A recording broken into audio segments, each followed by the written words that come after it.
Hello friends, welcome back to the new video. In this video guys, we are going to talk about how to forget Wi-Fi network in our Vivo phone device. Guys, you want to forget your Wi-Fi network, so guys you can forget it. And guys, now let's see how to forget Wi-Fi network in our Vivo phone. In this video guys, I am going to show you guys how can you forget your Wi-Fi network. So before starting video friends, I want to tell you if you're new in my channel and you are watching my video first time. So first of all, go and subscribe my channel, click the bell icon and like my videos.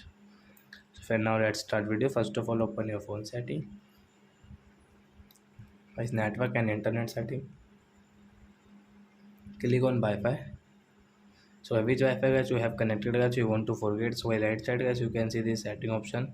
So I tap here and guys you can see your forget option. So I tap on forget.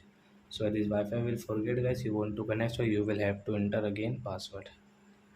So I hope friends you have understood how to forget Wi-Fi network in our Vivo phone device. So that's it guys, thanks for watching.